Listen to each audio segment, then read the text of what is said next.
Olá pessoal, neste vídeo nós vamos falar sobre a equação da conservação da quantidade de movimento linear em sua formulação integral. Tá? Esta equação ela tem origem, na segunda lei de Newton aplicada a um sistema que se move em relação a um sistema de coordenadas inercial, que nós chamamos. Essa equação é essa que está colocada aqui, ó.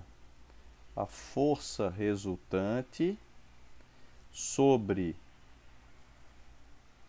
um sistema, ou seja, o somatório das forças resultantes que atuam sobre o sistema, equivale à variação temporal da quantidade de movimento desse sistema. O que é quantidade de movimento? É massa vezes velocidade. Ou seja, se nós estamos falando aí de uma quantidade de movimento de um sistema finito, nós podemos obter essa quantidade de movimento a partir do somatório da quantidade de movimento de cada elemento infinitesimal desse sistema. Então, se nós tivermos um sistema aqui, tá certo? Temos ali o nosso sistema de coordenadas x, y, inercial. Esse corpo, esse sistema está se movimentando.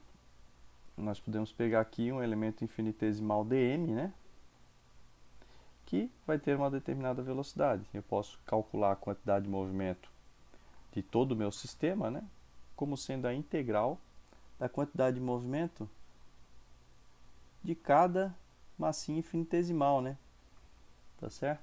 Que vai ter uma determinada velocidade, vamos dizer assim,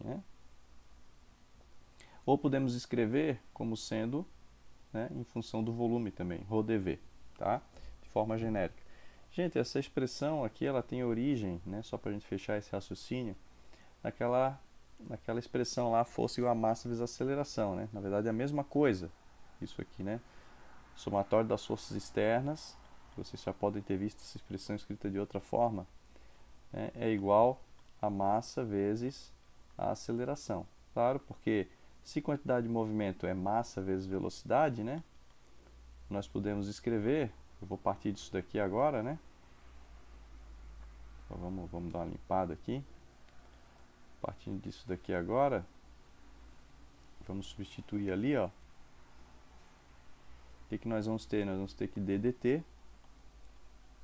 de massa vezes velocidade, que vai ser igual a m dv dt mais v dm dt, a regra da cadeia, Mas como nós estamos falando de um sistema, a massa não varia com o tempo, então isso vale zero. Consequentemente, o somatório de forças resultantes que atuam sobre um sistema é igual a massa vezes dv dt.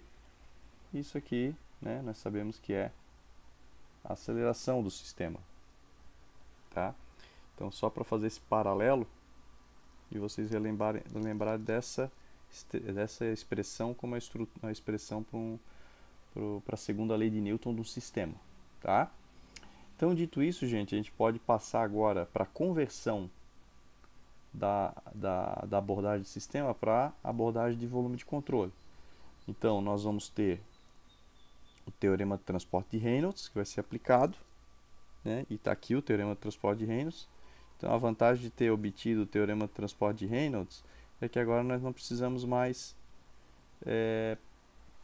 obter a equação do zero, para o volume de controle. Basta que a gente faça aqui o paralelo, ou pegue a expressão genérica do transporte de Reynolds e entenda que nós temos uma variável, uma grandeza extensiva e uma grandeza intensiva, como nós já comentamos em outro vídeo, Claro, quantidade de movimento, como nós já definimos ali em cima, é igual ao produto de massa pela velocidade. Consequentemente, eu posso dividir a quantidade de movimento pela massa, e isso é velocidade. Portanto, quantidade de movimento por massa é uma grandeza intensiva, né? E quantidade de movimento é uma grandeza extensiva. Quanto maior o meu corpo, maior a massa, maior a quantidade de movimento, né? Então, a propriedade extensiva, que depende do tamanho, né, da massa do meu sistema. Então, eu substituo a quantidade de movimento e a velocidade na expressão do teorema do transporte de Reynolds, né? E, assim, obtenho a expressão para a conservação da quantidade de movimento linear para um volume de controle, que é essa que está colocada aqui, ó. Né? Então ela diz a variação da quantidade de movimento de um sistema com o tempo é igual à variação temporal de V rho dV, né? Isso aqui é massa, ou seja, da quantidade de movimento, rho dV, né? Massa vezes velocidade é quantidade de movimento, ou seja, a variação da quantidade de movimento com o tempo no interior do volume de controle, mais, né, isso aqui, ρ VdA, a gente já viu lá na conservação da massa. Isso aqui é m ponto, quer dizer, isso aqui é fluxo de massa, ou vazão de massa em quilogramas por segundo no Sistema Internacional de Unidades. Ou seja, eu tenho uma vazão de massa multiplicada por uma velocidade aqui, né? Ou seja, é integral ao longo da área do meu volume de controle, né? Ou seja, na superfície de controle, né? Se eu imaginar que eu tenho um volume de controle aqui, né? A superfície de controle é aquilo que delimita o volume de controle. Então isso aqui seria a integral ou somatório dos fluxos, do produto fluxo de massa por velocidade, né? Sei lá, que atravessa aqui as minhas superfícies de controle. Na conservação da massa nós não tínhamos esse V, era simplesmente ρ VdA, né? Quer dizer, o somatório dos fluxos de massa que atravessam. Agora é o somatório, né, do fluxo de quantidade de movimento, ou fluxo de quantidade de movimento líquido que atravessa. Então eu posso pensar que eu tenho um m ponto V, né? Alguma coisa do tipo assim, né, em cada um dessas superfícies, né? E eu vou fazer o somatório, né, para obter o fluxo líquido disso, né? Então é quantidade, fluxo de quantidade de movimento, né? O que está acontecendo aqui, porque veja que é m ponto vezes V, né? Quantidade de movimento é m vezes V. Aqui eu tenho m ponto vezes V, ou seja, uma taxa com que a quantidade de movimento, né, atravessa, tá certo? As minhas superfícies de controle. Posso pensar dessa forma, né? Tá? Então essa é a conservação, a equação da conservação da quantidade de movimento. Nós podemos escrever ela também dessa forma aqui colocada, ó. Agora eu peguei o lado da força, né? Não mais o lado da quantidade de movimento. Até na prática vocês vão ver essa equação escrita mais dessa forma aqui, né? Tá vendo? Que como para um sistema eu tenho isso daqui, ó.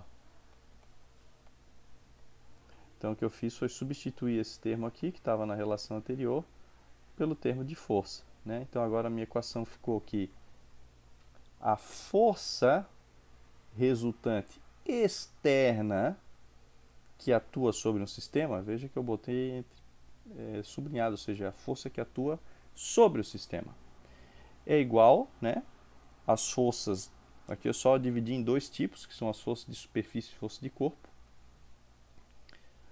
né, são as forças que podem atuar sobre esse corpo, vai ser igual, né, aí continua a mesma coisa, variação temporal da quantidade de movimento no interior do volume de controle, mais o fluxo líquido de quantidade de movimento através das fronteiras do meu volume de controle.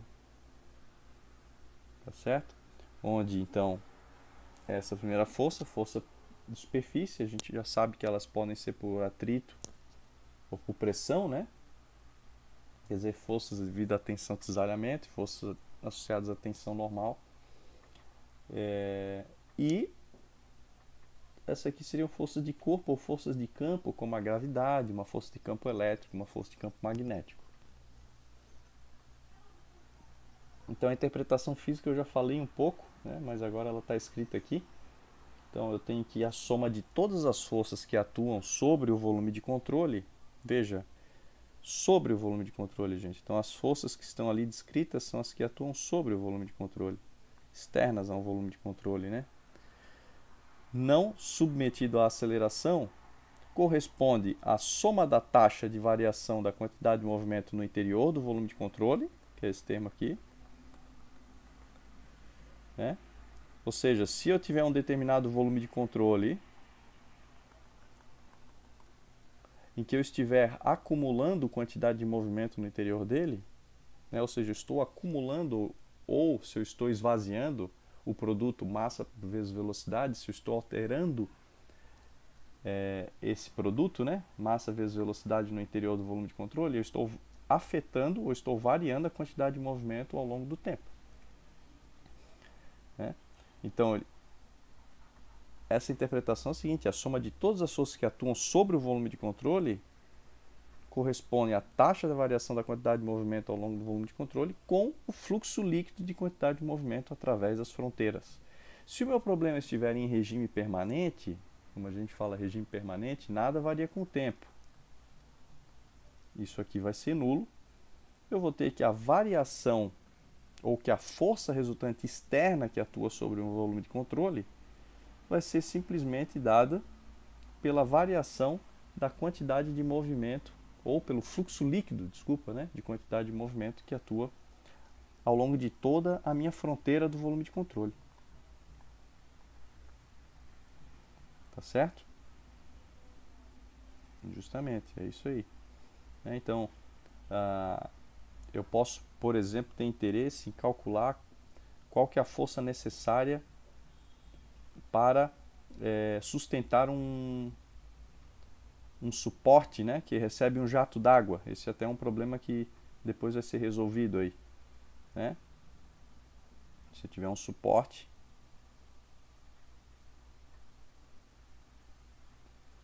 por exemplo, uma placa, né,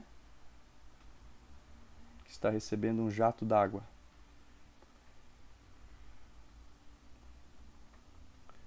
Esse jato d'água está aplicando nessa placa. Então a minha ideia aqui é dizer o seguinte: eu posso determinar qual que é a força necessária para sustentar essa placa, que está associada justamente à força que é exercida por causa desse jato, né? Então fisicamente a gente sabe que se eu tenho um jato que está aqui, isso aqui seria meu volume de controle, ó, né? Pontilhado. Esse aqui é a minha estrutura, né? E aqui eu tenho um jato que vai estar agindo, né, incidindo frontalmente contra essa placa. Depois ele vai defletir esse jato. Só que eu sei que eu tenho uma transmissão de quantidade de movimento do jato para a placa, né? E a alteração dessa quantidade de movimento, se esse problema estiver em regime permanente, eu vou ter uma determinada velocidade atuando sobre essa placa e eu vou querer sustentar essa minha placa aqui. Vamos fazer aqui um... Depois esse problema vai ser resolvido, né? Então só estou dando essa breve introdução para que vocês tenham um entendimento físico sobre isso. Então eu vou ter uma velocidade aqui, né? E vou dizer o seguinte: eu vou ter uma força, né, que vai ser necessária para sustentar essa placa nesse lugar aqui, né? E essa força está associada justamente com a mudança de orientação, né, do fluxo de quantidade de movimento através das fronteiras do meu volume de controle, já que a quantidade de movimento no interior do volume de controle não varia com o tempo, já que a massa d'água que está entrando, com a velocidade que está entrando, vai estar saindo já em regime permanente, não vai estar sendo alterado. Tá certo?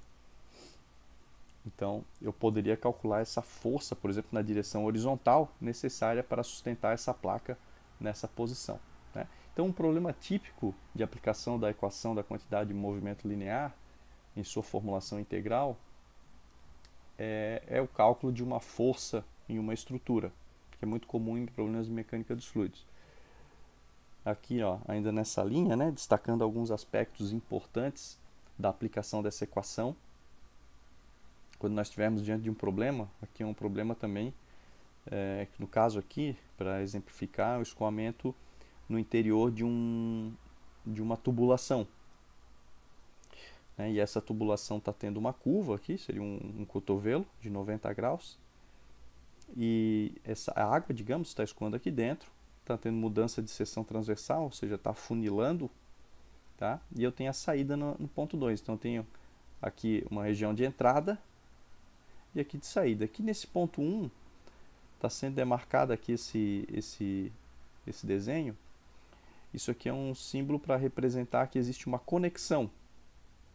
Uma conexão. Então imagina que eu tenho uma tubulação aqui e eu vou acoplar junto dessa tubulação um cotovelo redutor, que nós chamamos. É um cotovelo que reduz a seção transversal e também impõe uma curva ao escoamento, uma mudança de orientação do escoamento. Tá, gente? Então imagine uma coisa desse tipo aqui, ó. Já vou botar aqui próximo slide. Algo como se fosse assim, ó. Essa conexão, né? Então vocês já devem ter visto algo desse tipo. Né? Então é só para passar uma ideia para vocês, né? Uma conexão do tipo flange, nós chamamos, conexão flangeada. Né? Então tem uma união aparafusada, né, com duas bordas flangeadas aqui, faz essa união, né, com parafuso e porca. Eu posso estar interessado em saber, se eu estou interessado em projetar esse sistema de união aparafusada, eu vou precisar saber qual que é a força que o meu escoamento vai estar fazendo aqui, né, de modo que eu preciso saber qual que é a força que eu preciso fazer para manter a minha estrutura no lugar, tanto do ponto de vista vertical quanto do ponto de vista horizontal, né, seguindo o sistema de coordenadas XY. Isso é importante para eu dimensionar quantos parafusos eu vou precisar. Né? Eu posso fazer esse cálculo naturalmente junto com o pessoal aí de estrutural, né? Para fazer dimensionamento da quantidade de parafuso, por exemplo. Né? Mas aqui vai ter um cálculo de mecânica dos fluidos, que está associado à equação da conservação da quantidade de movimento. Tá? Então, gente, eu tenho esse meu problema. Eu vou aplicar um volume de controle. Tá? E o meu volume de controle, em geral, ele vai passar, como eu vou estar muitas vezes preocupado em calcular uma força, ele vai ter que cortar a minha estrutura onde eu quero calcular a força. Então aqui, ó, eu sei que a minha força vai estar passando por aqui, porque é aqui que eu vou sustentar a minha estrutura. Então eu faço um volume de controle aqui. Né? É importante que ele corte aonde eu estou querendo determinar a força. Tá? Então aqui está o meu volume de controle, ó. CV de control volume em inglês, né? Eu vou ter uma velocidade de entrada, uma velocidade de saída, superfície 1 e superfície 2. Posso desenhar um diagrama de corpo livre também. Esse diagrama de corpo livre é para mostrar, né? A gente já fazia isso para as comportas, quais são as forças que estão atuando sobre o meu volume de controle. Então, de novo, pressão atmosférica é esse campo uniforme que está atuando em toda a minha estrutura. A pressão atmosférica vai estar agindo sobre toda a minha estrutura. Tá? Vou ter aqui também, em geral, uma pressão aqui, no caso, como está dentro da minha tubulação. Né? Imagina que eu tenho uma tubulação aqui. Eu sei que para que o meu fluido escoe aqui dentro dessa tubulação e atinja a sua saída, de alguma forma eu tenho que ter uma pressão maior do fluido que está anterior, né, ou a montante, que nós chamamos, que faz com que esse escoamento aconteça. Né? Então, é muito comum que a gente tenha esse tipo de situação. Então, a pressão aqui na região de entrada vai estar um pouco maior, pode ser um dado do problema, eu conheço a pressão nessa seção aqui, né? E a pressão na saída vai ser a própria pressão atmosférica. Né? Meu fluido vai escoando, a pressão vai caindo, até ele atingir a região de saída, que vai ser a própria pressão atmosférica. Então, o jato, na hora que ele sair, a gente chama de um jato livre, né? A pressão num jato livre será a própria pressão atmosférica. Então, aqui, representando as forças, né, que estão associadas à pressão, nesse volume de controle, são essas que estão aqui. Essas que estão aqui. Ok? Então, quando eu pego esse campo aqui, né, ou esse diagrama de corpo livre, e reduzo a pressão atmosférica, já que ela age em todos os lados, eu vou ficar apenas com esse diagrama de corpo livre simplificado.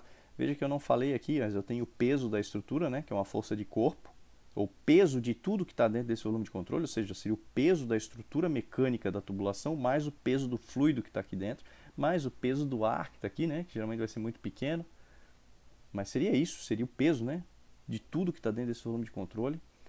E o que mais? Como eu estou cortando a minha estrutura aqui, ó, como eu estou cortando aqui, o que acontece? Eu tenho as reações da minha estrutura, né? Eu estou cortando, não posso deixar ela solta, eu vou ter reações aqui, né? Então eu tenho reação na direção X e reação na direção Y, né? Boto o R de reação, que é o que? Que são forças externas, do que eu estou representando aqui, veja bem, gente, por isso que eu deixei claro. Essas Rx e Ry são forças externas que atuam sobre o volume de controle, né? Ou seja, é uma reação dessa estrutura externa, né? Mas que está agindo sobre o volume de controle, tá? Na direção vertical e na direção horizontal. Então, isso aqui é importante, porque se eu estiver interessado em calcular essas reações, né, eu posso utilizar a equação da quantidade de movimento para calculá-las. Então essas forças, né, veja que aqui a gente estou me prolongando nisso, eu vou ter forças de superfície, então do tipo PDA, nesse exemplo aqui, né, quer dizer, pressão vezes área. Então, claro, quando eu for fazer o balanço lá de quantidade de movimento, eu tenho o somatório de forças externas, que daí eu vou ter a força de superfície mais a força de corpo. Então, minha força de superfície ela pode ser calculada a partir disso, se eu conheço a pressão uniforme atuando numa área, se eu conheço a dimensão, o diâmetro dessa tubulação, né, eu faço simplesmente o produto de P vezes área e determino a força, né? E também tenho a força de corpo, que geralmente é desse tipo, né? Alguma coisa do tipo genérica, né? Integral de B ρ dV. Isso aqui é dm de massa, né?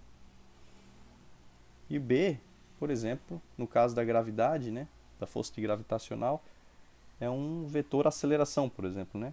Gravidade ou aceleração vezes massa é força. Então pode ser uma aceleração gravitacional, pode ser uma aceleração associada a um campo elétrico, um campo magnético, tá? Então o mais comum é gravidade, tá? Certo? Então é assim que eu procedo aí quando eu vou utilizar a equação. Tem mais alguns detalhes importantes que nós devemos deixar claro aqui, que são os seguintes. Agora olhando para o lado direito da equação, veja que aqui a gente olhou bastante para o lado esquerdo, que é o lado das forças, né? Então reescrevendo a equação aqui nós temos somatório de forças, ou melhor assim, né? Igual a d dt, a integral do volume de controle de V ρ dV, mais integral de V ρ V escalar dA. Volume de controle, né? Então nós aqui é o Fs mais o Fb.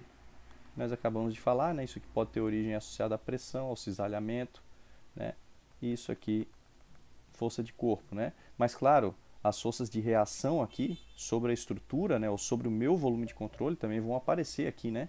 Que vão vir do meu diagrama de corpo livre, elas vão acabar aparecendo aqui, tá? Agora olhando para o outro lado, que é o lado onde eu tenho fluxo de quantidade de movimento. Então lá veja que aparece velocidade, né? Agora essas velocidades, que velocidades são essas?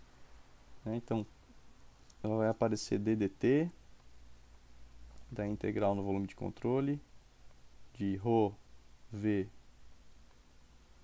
dv, mais a integral na superfície de controle de v ρ v escalar dA. Esse é o lado direito, né, da equação. Veja que aparecem essas velocidades aqui, né? E essas velocidades, é importante deixar claro que elas são medidas em relação ao volume de controle, né? Em relação ao volume de controle que está aqui. Então, digamos que o meu volume de controle esteja parado, estático, né? Então a velocidade que está entrando aqui, que está saindo e que vai entrar nessa conta aqui, né, é a velocidade em relação a essa fronteira, que no caso, como está parado o meu volume de controle, é a própria velocidade do fluido que está chegando. Se o meu volume de controle estivesse em movimento, né, no movimento retilíneo uniforme, por exemplo, a velocidade seria uma velocidade relativa do fluido que está se aproximando da placa do volume de controle, né, em relação à superfície de controle. Tá certo? Para a gente entender isso, a gente tem que voltar lá na dedução do teorema do transporte de Reynolds, quando foi deduzido lá atrás, né? Nós tínhamos lá o sistema sobrepondo ao volume de controle, né, em um determinado momento. Depois a gente defasava o sistema em relação ao volume de controle. A gente tinha uma entrada de massa, uma saída de massa, e aquelas velocidades que apareciam ali eram relativas, né, em relação então às fronteiras do volume de controle. Outro ponto importante para a gente dizer aqui é que o fluxo de quantidade de movimento, V ρ V dA, é um vetor, né? Por quê? Esse termo aqui que eu estou falando, né? Fluxo de quantidade de movimento.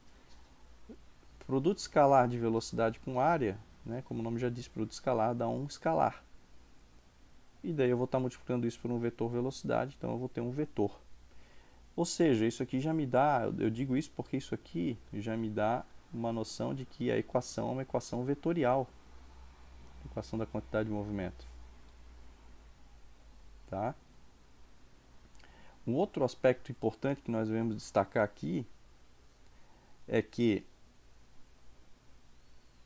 temos que tomar cuidado quando a gente faz isso, né? Veja que nós temos um produto escalar aqui, ou VDA, na mesma forma que nós temos na equação da massa. Então veja que esse termo é o que aparece na equação da massa, ele continua aparecendo aqui. É o termo do fluxo de massa. Então lá, quando a gente faz a equação da massa, nós temos que tomar o cuidado do produto escalar. E aqui nós continuamos tendo que tomar esse cuidado. No entanto, agora tem um cuidado adicional, que é o cuidado associado ao sinal da velocidade, né?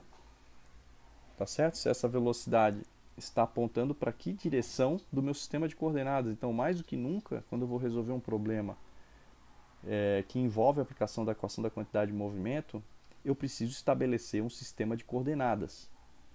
Sempre que eu for resolver um problema, eu tenho que estabelecer meu sistema de coordenadas para eu poder justamente dar orientação, né, e procurar, na hora que for resolver meu problema, saber se a força que eu estou calculando está no sentido positivo, no sentido negativo, de x ou de y, dependendo, né, um sistema cartesiano, digamos, né, tá? E essa velocidade aqui, né, por exemplo, essa velocidade V1, né, de acordo com esse sistema que eu coloquei aqui, ela só tem componente x, ela é horizontal ao eixo x, né? Então ela não tem componente y, só tem componente x, tá certo? E ela é positiva em x, então ela seria positiva. Só que veja que meu vetor área aqui, ele aponta para cá. O vetor área aqui, né? Então eu tenho um A1 aqui, um vetor A1, que aponta sentido contrário, viu? Então o produto escalar aqui seria negativo. Então seria um produto escalar negativo aqui, multiplicando com um positivo associado à velocidade que está entrando. Isso aqui me dá, né, um V ρ V dA que vai ser negativo nessa superfície 1. E eu tenho que fazer essa análise para todas as outras superfícies. Tá? Agora, algo que é importante, finalmente, a gente mencionar, é que essa análise que eu vou fazer para cada superfície, ela vai ser separada em equações diferentes. Por quê? Porque a equação da quantidade de movimento, como foi comentado, é uma equação vetorial. Então ela está aqui reescrita. Ó.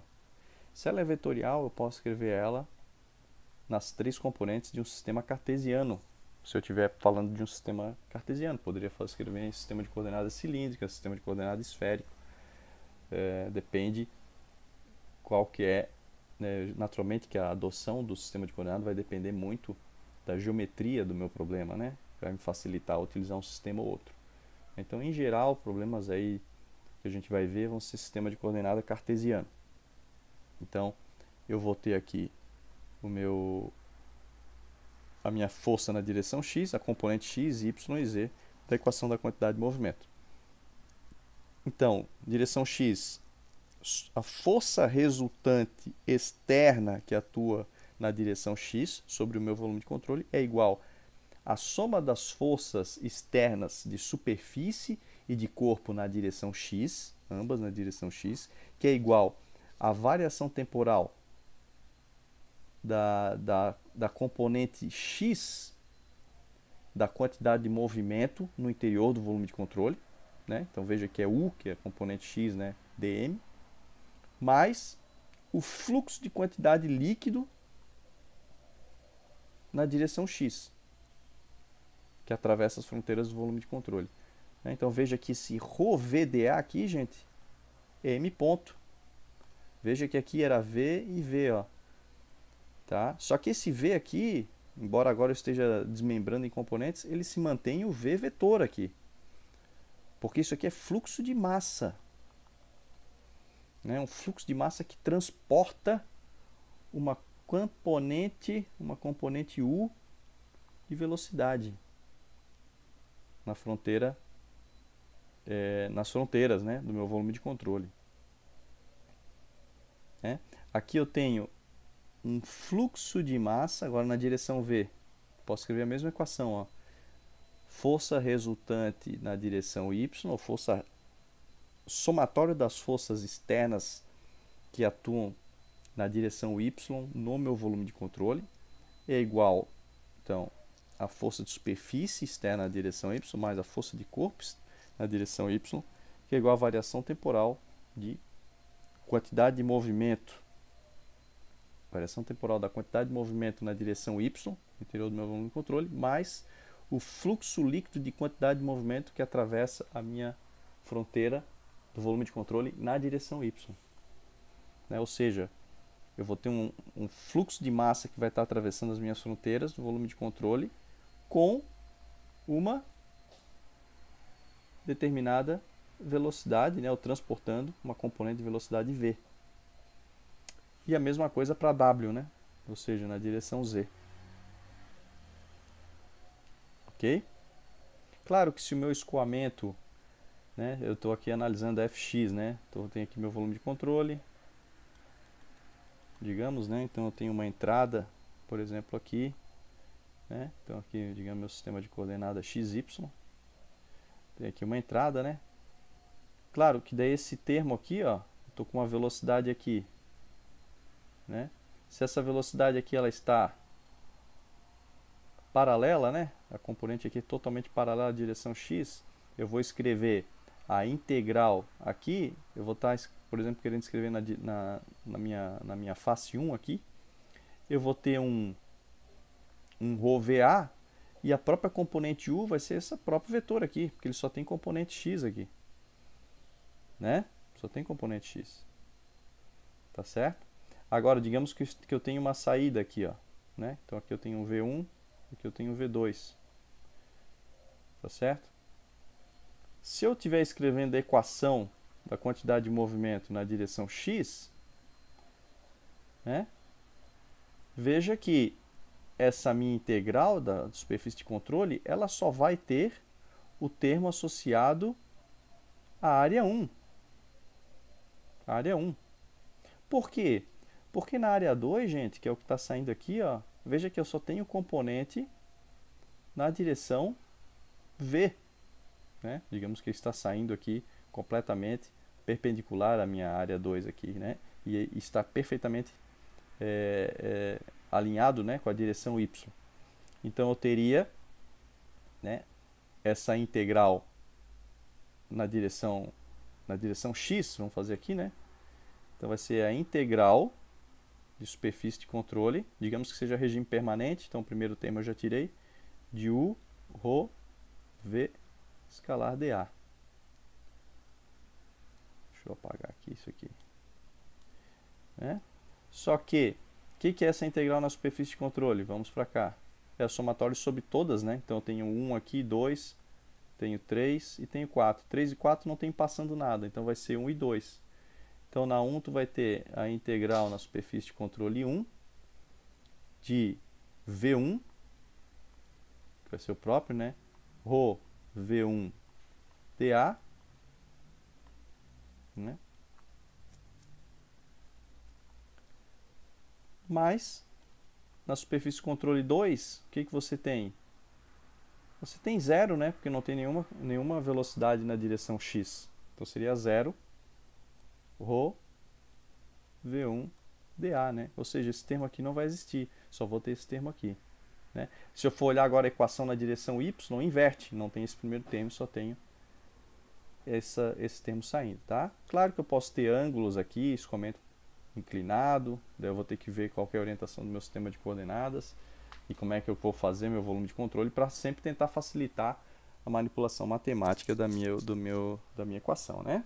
Tá certo, gente? Então, aqui a ideia foi passar para vocês alguns conhecimentos aí, a introduzir a equação da conservação da quantidade de movimento linear, tá bom? Vão ter alguns exercícios para a gente praticar, já vão estar disponíveis e depois na aula nós vamos poder tirar dúvidas também. E também no fórum, tá bom? Fiquem à vontade. Até mais.